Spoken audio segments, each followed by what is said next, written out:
You are listening to the Two and Out CFL podcast, a proud member of the Canadian Football Podcast Network. Guys are going to start to get pissy with each other, and it's not going to take very long. By Saturday afternoon at Grey Cup, I'm done with you because you snore too much. But I just grin and bear it and hate my life for one more night, maybe two, pop an Ambien, and I'm fine. Grab some poutine and a double-double. It's time for the Two and Out CFL podcast. Now they have to kick it out, and they do! Every week, Travis Currah. Does anybody still care about this podcast? And Brazilian Ty. Hunters are people, too. Talk fantasy football, bring you the latest in CFL news, and sprinkle in a little bit of nonsense. Are you kidding? This is unbelievable! Ready, set, hunt! We are a part of the Alberta Podcast Network, locally grown, community-supported 2 weeks in a row. Ty, when's the last time this has been a thing? Man, it's good to be doing this, and we're kind of easing back into this like some CFL players, aren't we? Yeah, but at least we're showing up. Yeah, and I'm glad you did show up because last night, as you were driving through Jasper National Park, it could have been a little bit of a different story. Yeah, so, you know, there's that I'm sure anybody that's driven through, there's the rest area that's right along the lake on the north side of the highway, and it's like a half a mile long with the restroom right in the middle. That is exactly where I parked my ass during the 40-degree heat wave. Yeah, so it wasn't there. Okay, yeah. It was in between that and the park gate on the east end. Yeah. Two of the biggest elk I have ever seen. And one just right on the shoulder of the road eating. It's like, hey, let's mow the ditches so that maybe the animals aren't walking up here. But, like, on the way from Fraser Lake to Hinton, because I couldn't get a hotel room in McBride, this could have all been avoided. I saw a cow moose, 2 bull elk, 4 mule deer, and a coyote. Oh, you had a nice little drive then. Oh, yeah, that was great in the dark. / stressful. Yeah. Okay, so I spent my Saturday in Banff and Yoho National Park, and we were looking for wildlife. Well, not like an idiot and approaching them and things like that. Laying down and trying to get videos of the beavers and stuff. So, we've always hoped to see Bear 122, the boss, the king of Banff National Park. And he's getting old now. He's in his 20s, so his dominance is kind of going down a little bit. But he's still, a 500 or 600 pound bear. And we stopped. Taylor really needed to go to the bathroom really bad. So we stopped at a popular picnic area in Banff. And I parked in the handicap spot to drop her off at the bathroom. I'm like, okay, I'll get out and I'll go park. And I'm fiddling around with the camera. And 25 feet away from the truck, I look up, coming out of the bush, is this 600-pound grizzly bear. And I'm getting chills talking. I was like... And I had the camera in my hand, but it was full out panic. Like my my heart just started racing, and I'm like, "Is this actually happening?" So then I took a few shots. They weren't in focus; they were blurry. But then it was like, okay, I need to warn the people that are here picnicking, right? So I start the truck and I move across the lot, and I'm telling this guy, and he doesn't believe me. And then I'm like, I hate people like that. Dude, like, why would you lie about a bear? I'm like, dude, and it's not just... Probably thought it was a hoax. Yeah. I'm like, it's not just a bear. It's like the bear. And then he gets his camera and he starts walking towards where the bear went into the bush. And at that point, you know what you do? You wash your hands of it and you leave. And then you wait to listen to the news the next day about a man being killed in Yoho by Bear 122. And then they have to go and shoot the bear because of people's stupidity. Yeah, and I'm like, well, this guy's on his own. So I end up shouting grizzly bear at a family, and they're doing the picnic. So they calmly, to their credit, packed all the food up, went into their vehicle. Taylor's in the bathroom hearing this going on. And part of the It's reason... a good thing the bear doesn't have opposable thumbs. So I moved across the parking lot thinking that I could watch the door of the bathroom to, like, yell at her. But she peeked out, and I looked over, and she was at the truck, and I'm like, bear! And she gets in, and we ended up seeing him again about 20 minutes later, and what an impressive animal. It's just the fact that I cannot believe that people, and I'm telling you, the head of this bear is probably the size of my truck. Like, and I drive a little Ford Ranger, so it's not really that much of an exaggeration. We don't know how much longer that thing's going to last either. Yeah. Hey, I just crossed the 300,000 kilometer mark. I put it through a lot, and it's still rolling. I love it. I just miss your parents' minivan. Oh, yeah, I was mean to that one. We all were. This episode of Two and Out is brought to you by ATB Financial. If you're looking for a way to give back, ATB Cares makes it easy for all Albertans to support the causes they care about. You can donate to your favorite charity through ATB Cares. And get this, ATB will match 20% of every dollar donated to eligible Albertan charities.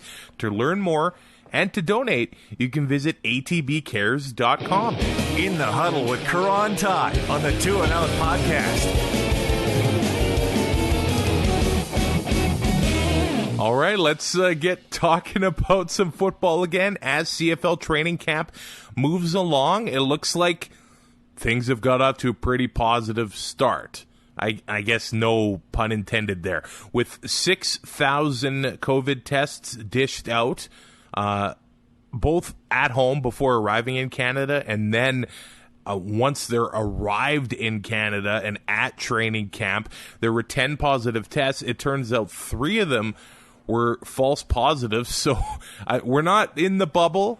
It's kind of a different situation than leagues went through last year, but maybe the CFL was able to learn and see how things went with those leagues into the bubble, how they were able to operate. And I think with 6,000 tests dished out, I think it's all gone pretty well so far. Hey, Ty?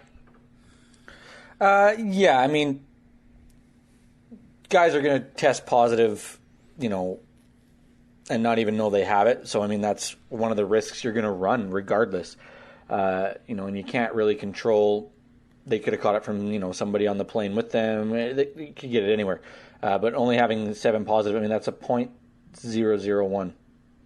It's just as long as, and I don't mean to bring this up. And if it doesn't spread, yeah. If it doesn't spread, then, I mean, we're dodging a huge bullet there. Exactly. As long as it doesn't become a Vancouver Canucks situation, which that was really tough. And these guys are, they're athletes. They're in good shape. And by all accounts, it was pretty rough for Vancouver. And through a football locker room, I got to guess that it would, I don't know what it's like in there right now, but I think things could probably spread in there quite easily. As far as fans going, it looks like Winnipeg's going to be allowing full capacity, or allowed to have full capacity at their home opener, as long as fans are fully vaccinated. I just see that there's a bit of a difference. I see this going well. Well, I only see if this happened in Alberta, I just think it would be not as well received as it is in Manitoba. The only thing I'm going to say, because I'm not getting into this, is that you're either open or you're not. That was the whole point of the vaccines. We're either open or we're not. So it is what it is. Yeah, I don't want to get in trouble with anything like this. I'm just done. Well, and that's and I agree there, because how much yo-yoing have we done over the past 8 months? Some places have been pretty consistent. But I know where I live, it hasn't been consistent at all. But we'll see how this goes. It looks like they're going to be able to do the full thing. I mean, I don't know how something like the beer snake goes over. on August 5th. Yeah. I mean, there's going to be a big gathering at the Rum Hut. I hope they're ready. I mean, I hope they're well trained. It's probably some new people that haven't worked a game before, and they're just going to get slammed. Yeah, it's going to be a little crazy. Fans are going to be starting to attend practice in certain cities. I know Saskatchewan is, and now we're just worrying about smoke. Smoke. Oh my God! I couldn't tell if it was rain or smoke this morning on the way home from Hinton, and then it turned out to be both for most of the way. Wow. You know, where I was in the mountains, there was hardly any smoke. I actually had blue sky. Yeah. We had smoke roll in on Thursday afternoon to where it was like white, and then Friday and Saturday we didn't have any. And we're only 40K from a 220,000 hectare fire. Yeah. I don't know where you're living in Canada or where you're listening from, but there are over 300 fires burning in BC, and I think everything east or everything west of the Manitoba-Saskatchewan border is on fire. Basically, yeah. There is, I think, 1,500 structures or people that had to evacuate structures in BC. We lost an entire town. Yeah, that record-setting, which is nuts, heat wave. That's about 3 weeks ago. Lytton ended up burning to the ground during setting temperature records, and then gone. 2 or 3 days later, it was gone. Yeah, the whole province is a tinderbox right now. So hopefully you're safe if you're listening in BC, and hopefully you're able to deal with this smoke right now. I wanted to bring this up, Ty, because I think it's a very positive development. With before you go there, like if you're gonna bring up smoke, we might as well just go to Martavis Bryant. Okay. I mean, what's there to say? Is anybody surprised? I guess that's one angle at it. Yeah. And if you are, just turn this off right now because you're an idiot. I kind of look at it. This guy's been suspended multiple times for substance abuse issues, and whether or not you agree with, cannabis use or not, it's a rule. Everybody knows it. It's not that hard to follow it. So he obviously has trouble with following rules. And he's a prima donna wide receiver. So I mean, this should come as a shock to absolutely nobody, and especially me as a Steelers fan. I did not expect him at camp at all. Yeah, so he's one of those guys that, has the talent but just can't he doesn't get out of his own way.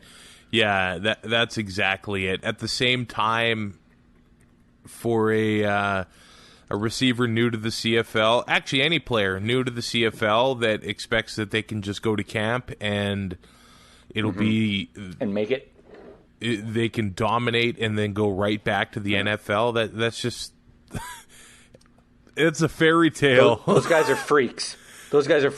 There are ones that can do it, but they're freaks. It doesn't really happen. I mean, there is Cameron Wake, who he went to BC and dominated on the D line, and then he had a great career in Miami. But it's just too bad that it was Miami. Yeah, I know. I just look at the already talent in the receiving core in Toronto, and I just don't think they're going to miss him, No, probably not. I mean, let's say that he does come to camp. He's probably only going to be playing with you for 2 or 3 weeks before he gets suspended. If he was going to show up and, apply himself, he probably would do very well. But Toronto has... Are you going to put him ahead of Eric Rodgers? No, and I'm not going to put him ahead of DeVaris Daniels. No. Ricky Collins... not even Ricky Collins Jr. And that's no slight on Ricky Collins Jr., but, these guys have proven themselves. Yeah, that's it. Why would you invite problems into your locker room? Yeah, I think it's probably just not going to happen at this point if he's not willing to show up to camp. I hope for Dinwiddie's sake it doesn't. Yeah, like how does that go in the locker room? These guys that have played in the CFL, they grinded through training camp, and then the pretty boy shows up afterwards. I don't think that would go over well. Yeah, but not only that, this guy shows up, and if there's a rift with the guys that are there, Dinwiddie, being a young head coach, that's a lot to handle in your first full season. No kidding. No kidding. Yeah, I would not invite the drama. I also wanted to throw this in here. Last week on the show, I said, "Man, you said it, okay? No, yeah, this is not bad." I said, "Man, I'd love to watch Argo's training camp." And I got a Facebook message from Ryan, huge Edmonton fan and season ticket holder as a kid. And he just got to the recent podcast where we were talking Argos training camp. He actually got to watch some Argos training camp through the fence at the U of G last weekend. He said they're a crazy, interesting group to watch. Eric Rogers and Tavares Daniels were dominant both days and made Darby look like a fool multiple times over the top. They will be very interesting to watch this year. And I still think they finished third. Well, that's a fascinating division, isn't it? But they could be great. Like, we talk about the West being so strong all the time, and we talked about where we would rank teams, which eventually we will do that show here in the next week or two. Yeah. And you gave me your order, and I was like, yeah, but the top 4 teams could be 2 points apart or 4 points apart. It could be the same thing in the East between the top 3. I don't think Ottawa factors into anything, but Toronto's offense could win them games alone. This is the year when there's going to be no crossover, isn't it? I think so. Well, I think it would just be tough anyway because of the 4 less games. Yeah. So, yeah, I think we can probably count out a West-West Grey Cup this year. But like another Montreal-Toronto matchup in the playoffs? Okay. We already had one this year, and it went well. It went real well. Depending on who you unbelievably well. Like 99.9% of the country was happy with that outcome. I just wanted to mention this with the Bill C-218 getting passed and single game betting and all that. Do we know when people will be able to place bets? Is that going to happen in the near future, or are we still going to be waiting a while? I think we're going to be waiting a while. Does anything move fast with the federal government? And I am not saying because it's the Liberals. I would say this about any government. And we all know my hatred for Andrew Scheer. So, this is bipartisan, or nonpartisan, I should say. I just wanted to mention that it appears that the CFL is going to enforce NFL-style injury reports, which is very positive to me. More transparency, letting us know, giving us an eye into what's going on at practice. Sometimes we have no idea what's happening at practice. I will say this, there is going to be lying. There's going to be gamesmanship because Bill Belichick would always have Tom Brady. Tom Brady was questionable every week, and he always played. So, except for those 4 weeks in 2016. Yeah, Mike O'Shea's going to have fun with this. Oh God, he's already had fun with this. Like, did you put Andrew Harris as doubtful because you're afraid he's going to fail a test? Well, how about Andrew Harris?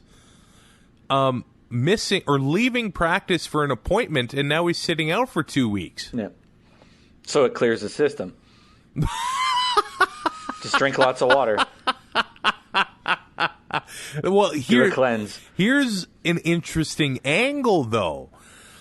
Michael Riley in BC is nursing shoulder soreness. He didn't practice for three days. He didn't play in the scrimmage.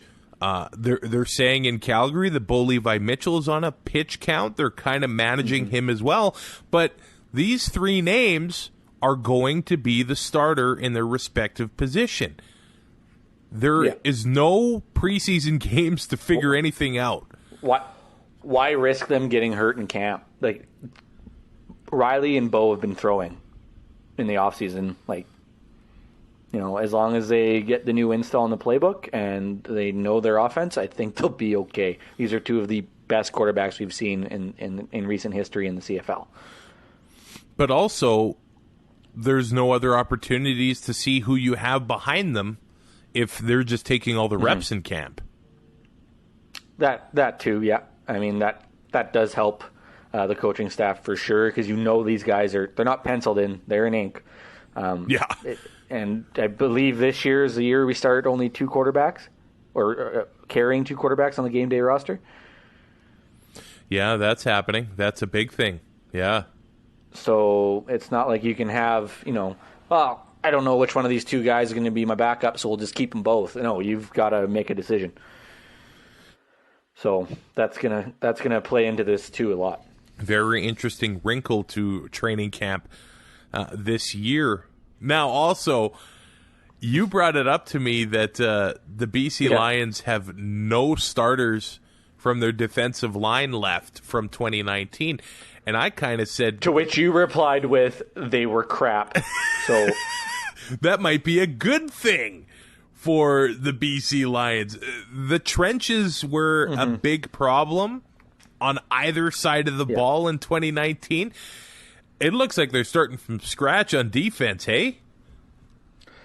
Yeah. That I know it's not all on the D-line, but especially when it comes to rushing, they allowed the 3rd most yards. They allowed over 5 yards per carry. They allowed the 4th most touchdowns. It wasn't a great defensive line, and it was aging. Yeah. So, to kind of try to find something different. They battled with the O-line all year trying to figure that out, and I think that they've kind of got that figured out now, and maybe a group that'll be a little more consistent, and now they can focus on the D-line. And, that's going to be a big focus in camp, I think, because they don't have the preseason games. They're bringing guys in, and, they're only going to be able to go against their teammates, and that's how you're going to have to make decisions, and you're just not going to, it's not going to be game speed. It doesn't matter what you do. It's not going to be game speed.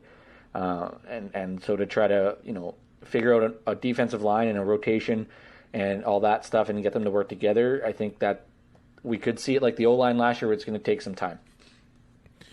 If you do look over BC's roster, there is maybe some CFL experience on the defensive line. J.R. Tavai spent some time with Ottawa. Chris Kasher is in there as well, but I'm guessing that is going to be a big battle, and there is going to be a couple new names we haven't seen before starting for the Lions on offense. I wanted to mention this.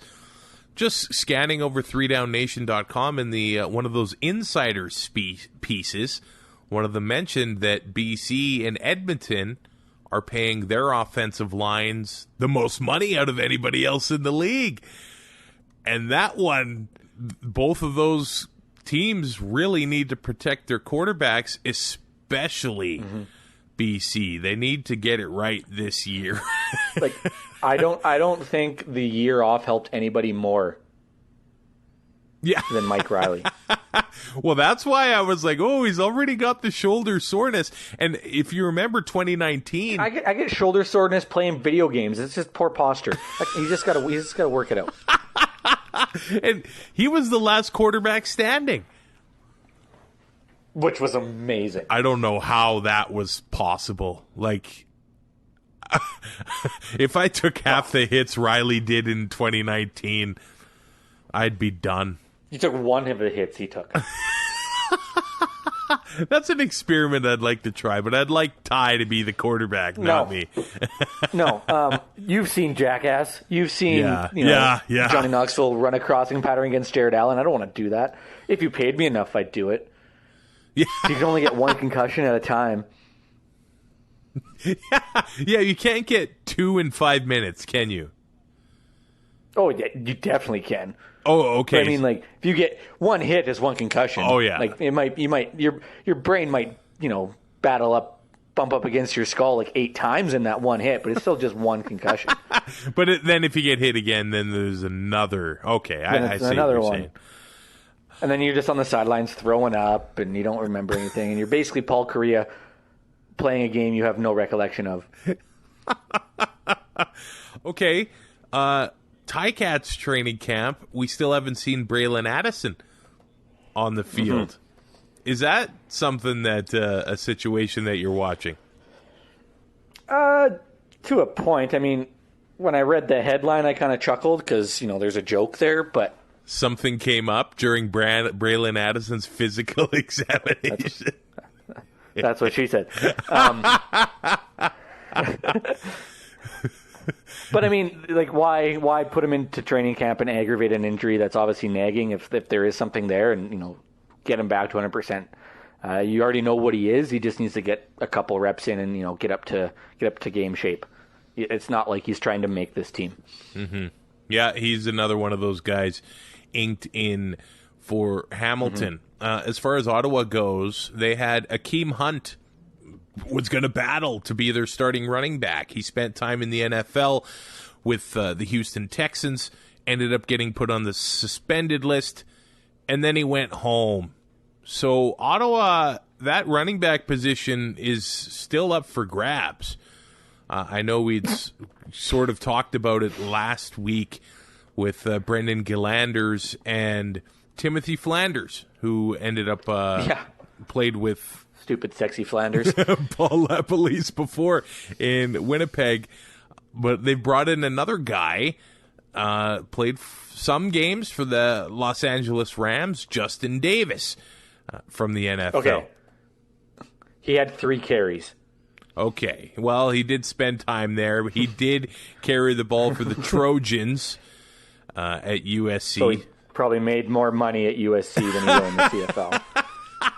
Scored 19 touchdowns, almost 2,500 yards, 461 carries there. So he does have a lot of carries in high-level football. And, he has played special teams, so that, adds in, you would think, a little bit of value to that signing as well. Yeah, so there we go. We'll see who ends up carrying the ball for Ty's favorite, Matt Nichols. Jerseys in the mail this upcoming season. I like Matt Nichols more than I like Dom Davis, so yeah, like he's the bottom of my list. As we continue talking about training camp a little bit, we'll wrap up with Edmonton. And this is probably a challenge. It's probably a challenge for all teams, though. They can't, because you'd really rather not slam the guys on your own team. You'd rather try to get that out a little bit in preseason games, but without that happening. And maybe that's why there's some crossover scrimmages that have been talked about, Saskatchewan, Winnipeg, Edmonton, Calgary sort of thing. I think the fireworks in those games might actually be firing off a lot. Yeah, I don't think the starters are playing more than one series in those. Yeah, that's or any. I guess Edmonton practice has been quite feisty. There's been. I wonder where they got that from. Okay, yeah. I put on the prep sheet the ghost of Jason Moss. I don't know how accurate that is, but they're not really getting along. The ghost of Jason Moss wouldn't just float. You would have to flap his ears to stay upright. I need somebody with Photoshop skills to make that happen. I kind of take the Dumbo ears and put them on. The Dumbo ears might be smaller. Flapping, instead of Patrick Swayze and Ghost, it's Jason Moss. Encouraging the elves to fight each other. And then instead of is that Demi Moore? Yeah, but instead of her, you could put Chris Edwards. That is going so deep, nobody would get it except us, and that's the best part. And Andrew. Andrew from the Turf District, I think you're right. Yeah. But these sort of undisciplined things have carried over into the season the past little while for Edmonton, haven't they? And I hate it. I hate it. I hate it. I hate it. But the term culture change in the locker room, right? Yeah. Or, they need a winning culture. They don't have a winning culture, blah, blah, blah. It's a thing. I just hate it. But it's not – the attitude in that dressing room isn't going to change, over the course of one off season. It's going to take time for those players to, with the leadership group to be formed and, all the new guys coming in, new coaching staff. It's going to take a while. This stuff is bound to happen, like you said, with, you're going up against the same guy day in, day out. And, he does something one day that really pisses you off, and you're just waiting to get him back, right? And so, stuff blows up. We see it in every league at a practice. Stuff blows up. It happened to Montreal. They go on a run, and everybody claims that's why. But it's going to happen to every team, so that narrative isn't going to be there, or at least I think it's going to happen with every team, just because familiarity breeds contempt. So. Bam, right, mark that down. So guys are going to start to get pissy with each other, and it's not going to take very long. By Saturday afternoon at Grey Cup, I'm done with you because you snore too much. But I just grin and bear it and hate my life for one more night, maybe two, pop an Ambien, and I'm fine. That's hilarious.